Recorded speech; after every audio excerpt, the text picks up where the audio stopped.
that our nation's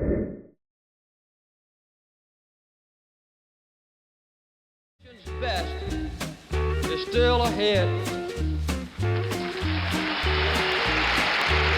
James Earl Carter was born on October 1st, 1924. His father ran an agricultural supply store in Plains, Georgia. His mother was a nurse. He was smart enough and tough enough to receive an appointment to the U.S. Naval Academy. Just after graduation in 1946, he married Rosalind Smith. His naval career took him from battleships to the new nuclear submarine program, but when his father died in 1953, he left the military and returned to Georgia, where he spent the next 2 decades running the family peanut farm business and slowly and steadily beginning a political career that saw him elected governor of Georgia in 1970. To use an old 1950s term, if there ever was a classic example of an inner-directed man, you know, Jimmy Carter's it. His close friend and associate was Press Secretary Jody Powell, who died in 2009. He enjoyed people, and he enjoyed talking to people.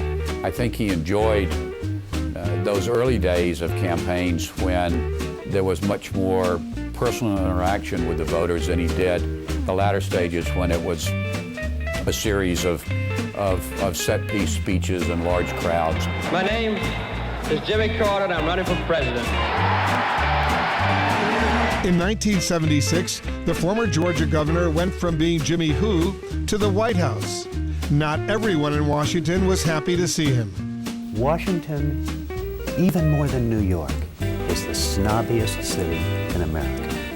And Carter and the Georgians were treated like dirt, condescendingly and with hostility.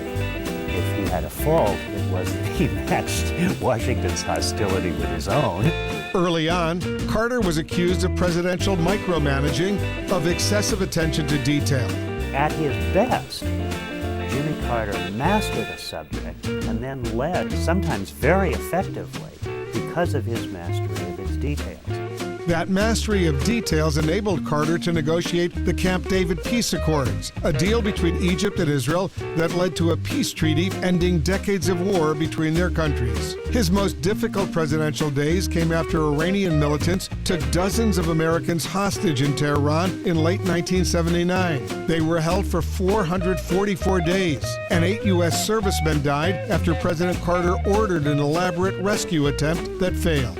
The Iran hostage crisis was only one of the challenges that confronted President Carter.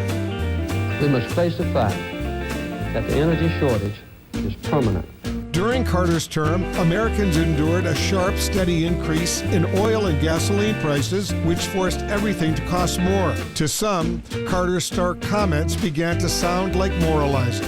The erosion of our confidence in the future is threatening to destroy the social and the political fabric of America.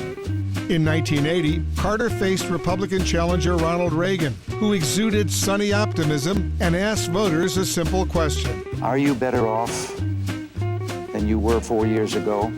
Jimmy Carter lost the election, but not his resolve to make a difference.